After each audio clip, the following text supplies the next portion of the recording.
আসসালামু আলাইকুম রহমতুল্লাহি ওবারাকাতুহু। শিক্ষা সবার জন্য এর পক্ষ থেকে সবাইকে জানাচ্ছি আন্তরিক শুভেচ্ছা ও অভিনন্দন। আজকে আমরা প্রাথমিক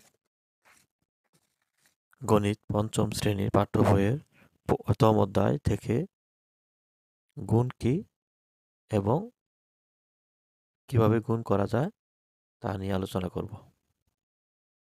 তাহলে প্রথমে আছে গুণ। গুণ হচ্ছে যোগের সংক্ষিপ্ত রূপ। আমি আবারও বলছি, গুণ হচ্ছে যোগের সংক্ষিপ্ত রূপ। কোনো একটি সংখ্যাকে ২ বা ততোধিকবার বা তারও বেশিবার যোগ করলে যে ফলাফল বের হবে, সেই ফলাফলকে আরও খুব সংক্ষেপে বের করার যে পদ্ধতি, তাকে বলে গুণ। যেমন ৬কে ১ বার, ২ বার, ৩ বার, ৪ বার। তাহলে ৬কে আমরা কয়বার যোগ করলাম? ৪ বার যোগ করলাম। তাহলে এখন আমরা এই যে যোগটা বের করি। ৬ আর ৬ ১২, ১২ আর ৬ ১৮, ১৮ আর ৬ ২৪। তাহলে এই যোগটার ফলাফল হলো ২৪। এই ২৪ই বের হবে, এটাকে আরও সহজে আমরা বের করতে পারবো। তাহলে যে ৬কে আমরা কবার করলাম? ৬কে ১ বার, ২ বার, ৩ বার, ৪ বার। এই ৬কে আমরা কয়বার? ৪ বার করলাম। ৬কে ৪ বার গুণ করলাম। এই ৪ দিয়ে আমরা এখন গুণ করব। ৬কে আমরা কয়বার যোগ করলাম? ৪ বার। এই যে ৪, এখন এই ৪ দিয়ে গুণ করে দেব। ৪ ৬ ২৪। ফলাফল আমাদের আবার ২৪-এ চলে আসছে। এখানে ২৪, এই যে যোগ করলাম, আমাদের ফলাফল ২৪-এ আসছে। এই যে সহজভাবে আমরা যোগটা করলাম, এইটাই হচ্ছে গুণ। আমরা যখন গুণ করতে যাই, তখন আমাদের সামনে ৩টা শব্দ চলে আসে। ৩টা শব্দ কি?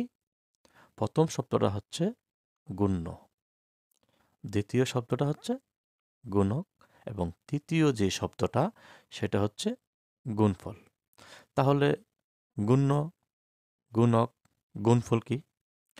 গুণ্য হচ্ছে যেই সংখ্যাটিকে গুণ করা হয়, অর্থাৎ আমরা এখানে যে সংখ্যাটাকে গুণ করছি, আমরা কোন সংখ্যাটাকে গুণ করছি? ৬ সংখ্যাটাকে আমরা গুণ করছি। তাহলে যেই সংখ্যাটাকে গুণ করা হয় সেটা হচ্ছে গুণ্য। যে সংখ্যাটাকে গুণ করা হয় সেটা হচ্ছে গুণ্য। তাহলে গুণক কি? গুণক হচ্ছে যে সংখ্যাটা দ্বারা গুণ করা হয়। তাহলে আমরা এখানে ৬কে কোন সংখ্যা দ্বারা গুণ করছি? তাহলে সেখানে আমরা ৪ দ্বারা গুণ করছি। ৬কে আমরা ৪ দ্বারা গুণ করছি। যা দ্বারা গুণ করা হয়, যে সংখ্যা দিয়ে গুণ করা হয়, সেটা হচ্ছে গুণক। তাহলে আমরা ৬কে কি দিয়ে গুণ করছি? ৪ দিয়ে। এই ৪ হচ্ছে গুণক, অর্থাৎ যে সংখ্যা দ্বারা গুণ করা হয়, যে সংখ্যা দ্বারা গুণ করা হয় সেটা হচ্ছে গুণক। তাহলে গুণ্য, গুণক। এখন হচ্ছে কি? তৃতীয়টা গুণফল। গুণ করার ফলে, গুণ করার ফলে আমরা যে ফলাফল পাই, গুণ করার ফলে যে ফলাফল বের হয়, গুণ করার ফলে যে ফলাফল বের হয় তাকে বলা হয় গুণফল।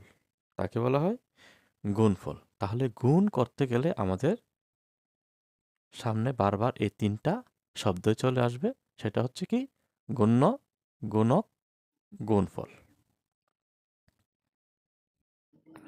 ভিডিওটি দেখার জন্য ধন্যবাদ। পরবর্তী ভিডিও পাওয়ার জন্য লাইক ও ফলো দিয়ে পাশে থাকবেন। আল্লাহ হাফেজ।